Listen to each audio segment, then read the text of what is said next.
Noviembre 21 del año 2019. Elon Musk presenta ante el mundo el diseño de la nueva camioneta eléctrica de Tesla, inspirada en el cyberpunk, conocido subgénero de la ciencia ficción, la impresionante Cybertruck, o Cybertroca para los amigos. Su diseño es rudo, atrevido y minimalista, con suspensión de aire ajustable, tablero touchscreen de 17 pulgadas, 800 km de autonomía y 210 km por hora de velocidad.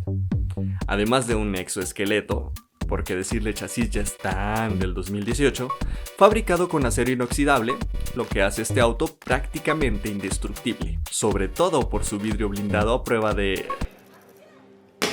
Oh my fucking god. Well... no. Olvídenlo. Hola, gracias por entrar, yo soy Jera, y bienvenidos a mi mente.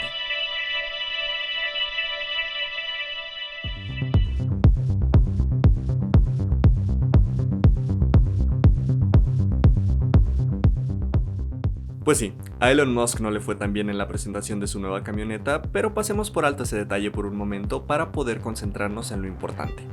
No sé si solo sea yo sobreanalizando las cosas, pero no me parece ninguna casualidad que la Cybertruck sea presentada justamente en noviembre del 2019. Pues justo coincide con la fecha en que transcurren los acontecimientos de una de las películas más icónicas del subgénero que antes mencionamos. Y estoy hablando de Blade Runner. Además de que nos sirve de pretexto para hablar de temas que si bien nunca se han dejado de lado, quería recordar pues me parece conveniente justo en los tiempos que nos tocan vivir. Blade Runner es una película estadounidense dirigida por Ridley Scott y estrenada en el año 1982, poco después de que su director se posicionara como referente de la ciencia ficción gracias a la icónica Alien: El octavo pasajero. El guión es una adaptación libre de la novela con quizá el mejor título jamás inventado nunca, ¿Sueñan los androides con ovejas eléctricas?, de otro gran referente del género, pero en la literatura, Philip K. Dick. La historia comienza con una toma de Los Ángeles, Estados Unidos postindustrial. La ciudad luce devastada por una especie de distopía futurista en donde por un lado hay coches voladores y pantallas gigantes mostrando publicidad de Coca-Cola, pero por otro, abundan personas con un estilo de vida acelerado y calles llenas de miseria, desesperanza y suciedad. Al principio, la película nos cuenta a través de un texto cómo la poderosa Tyler Corporation creó un robot llamado Nexus 6, una versión mejorada, más fuerte y ágil, de los humanos, y los llamaron replicantes.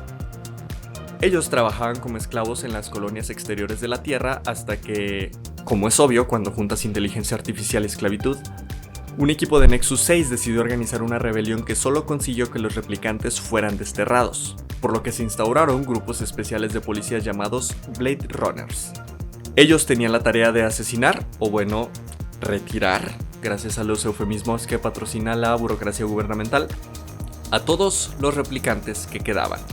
Tiempo después y tras el escape de varios Nexus 6 peligrosos, el ex Blade Runner Rick Deckard, interpretado por Harrison Ford, es forzado a volver al trabajo a investigar, encontrar y retirar a dichos replicantes. No choice, huh? No choice, pal. Como ya lo mencionamos antes, la película es un referente de la ciencia ficción y más específicamente del cyberpunk, pero con una interesante combinación de elementos tanto estéticos como argumentales del cine negro. Y ustedes me dirán, ¿qué significa todo esto y qué tiene que ver conmigo? A ver, por un lado el cine negro o film noir usualmente nos presenta la visión de un detective o policía de moral flexible, por decirlo menos, inmerso en un sistema donde abunda la corrupción, contrastado con los criminales que a su vez son también presentados como víctimas de las circunstancias y el sistema que les toca vivir. No como justificante, más bien para ayudarnos a entender que las diferencias morales o éticas entre el bueno y el malo no son tan grandes. Bueno, esto se echa a la licuadora con el cyberpunk, en el cual se nos narran historias de sociedades postindustriales en donde la humanidad y todo lo que relacionemos con ello ha sido minimizado casi hasta la desaparición en favor de preservar un sistema de desigualdades en donde, sobra decirlo, pero hay una clase dominante que sostiene sus privilegios gracias a la opresión de otra clase o grupo de personas Y claro, utilizando para esto a la tecnología. Con esta descripción ustedes deben estar pensando, bueno, si es así, ¿qué tanta diferencia habrá con lo que vivimos ahora mismo en la vida real? Y es que eso es lo interesante del cyberpunk. Una de las cosas que más lo separan de la ciencia ficción clásica es que se habla de un futuro cercano, tanto como noviembre del 2019. Miren, les voy a hacer una confesión que en serio me cuesta mucho admitir, y es que yo hace no mucho, más concretamente a finales del año 2017, me dejé llevar como gorda en tobogán ante las ideas del liberalismo clásico de toda la vida, pero bajo el cobijo de las nuevas voces y nuevas maneras de comunicarlo. Y a ver, me causa conflicto aceptarlo porque yo ya había visto Blade Runner, ya había escuchado Pink Floyd, Escape y Molotov desde pequeño y había estudiado una carrera de ciencias sociales, es decir, ya me habían impregnado con el rayo chairizador. Si le das más poder al poder, más duro te van a venir a Pudo ser que el calor de las elecciones presidenciales de mi país me hicieran radicalizarme, evidentemente apoyado por la falta de lectura y comprensión del tema, lo admito. Pero sobre todo, creo que fue por la falta de empatía. Oh, freedom. Oh, freedom. Oh, freedom over me. La libertad. Siempre ha sido para mí un objetivo y además el valor más grande al cual defender. Entonces, claro, el liberalismo, o para actualizarnos un poco, el libertarianismo, debía ser la opción. Pues eso pensaba a grandes rasgos. La cosa es que como todo, no es tan sencillo.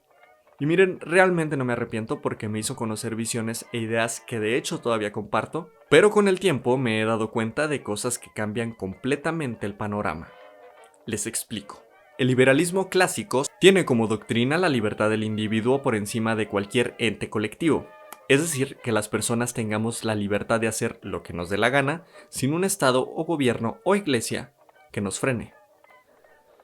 Y a ver, estas ideas en su tiempo eran muy revolucionarias e innovadoras porque lo conservador era tener reyes o padrecitos que te mataban si no sucumbías a su poder. Pero bueno, ahora tiene más que ver con preservar un estado muy chiquito que solo se encargue de producir policías que nos cuiden y un ejército. Bueno, igual y café y galletas para las oficinas, pero no más. Nada de hospitales, ni escuelas, ni carreteras, ni nada hecho por el gobierno. Me canso, estás funcionando. Que cada quien se rasque como pueda, pues. Y claro, uno podría decir, pues hombre, si a mí nadie me ha dado nada, la meritocracia, el pobre es pobre porque quiere y por tanto quien tiene mucho dinero será porque se lo ha ganado, ¿no? Pero detengámonos un poco. Pues como en el Monopoly, cuando alguien va ganando por tanto que ya hasta perdiste la cuenta, hay que volver a preguntarse si seguimos bien las reglas del juego. Primero tenemos que tener claro que capitalismo y liberalismo no son la misma cosa, pero sí se utilizan entre sí. O más bien, el capitalismo, entendida como la utilización del trabajo de uno para beneficiar el capital de otro, utiliza al liberalismo para legitimarse. Uno de los filósofos más influyentes del liberalismo es John Locke. Bueno, casi que con sus ideas se fundó Estados Unidos. Y esto fue bajo la premisa de que el gobierno solo podía concebirse como legítimo con el consentimiento de la gente, no por sangre ni por divinidad. Todo bien hasta ahí, pero se le escapó un pequeñísimo detalle, y es que ese consentimiento solo podía ejercerlo quien era hombre y blanco. Porque cuando John Locke habló sobre que el hombre merecía la libertad como valor fundamental, se le pasó a escribir que se podían hacer ciertas excepciones para bárbaros o razas salvajes. ¿Y quién decidía quiénes eran bárbaros o razas salvajes? Como adivinaron, sus merititos.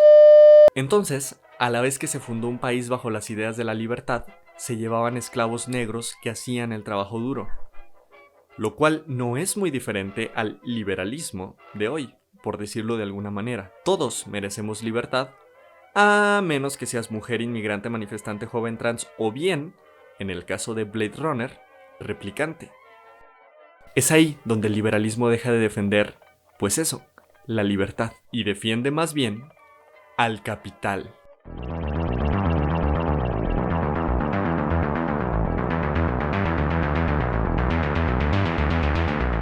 La búsqueda más grande del que en principio pensábamos sería el héroe de la película, Rick Deckard, es asesinar a los replicantes, porque así tiene que ser, porque se le ha dicho. Lo verdaderamente interesante es la búsqueda que emprenden los replicantes, quienes se nos presentaron al principio como los malos y tienen aspiraciones mucho más complejas. Buscan entender por qué han sido creados, por qué se les ha dejado vivir solo 4 años, por qué han sido hechos para servir como esclavos. Tienen el cuerpo de un humano, la mente también, e incluso, algunos, las memorias. ¿Qué los hace diferentes? ¿Por qué ellos no son dignos de la vida, la propiedad y la libertad, como los humanos? No les voy a mentir, soy un apasionado de la ciencia y la tecnología. Pocas cosas me apasionan tanto como ver materializados uno a uno los más descabellados inventos que ya algún Asimov o algún Verne pudieran crear. El problema es que así como se cumplen las profecías de la ciencia ficción en cuanto a tecnología, a su vez nuestra realidad se parece más a una distopía cyberpunk, culturalmente hablando, claro. Hay autos voladores, pero todavía desigualdades. Hay pantallas gigantes, pero aún así, un policía puede asesinar a una mujer en la vía pública sin que nadie haga nada. Hay tantas luces neón, robots y aparatos de comunicación impresionantes. Y desgraciadamente, seguirán existiendo personas quienes, por el simple hecho de existir, perderán su dignidad, humanidad y libertad, como se pierden las lágrimas bajo la lluvia. Todos esos momentos se perderán en el tiempo, como lágrimas en la lluvia. Es hora de morir.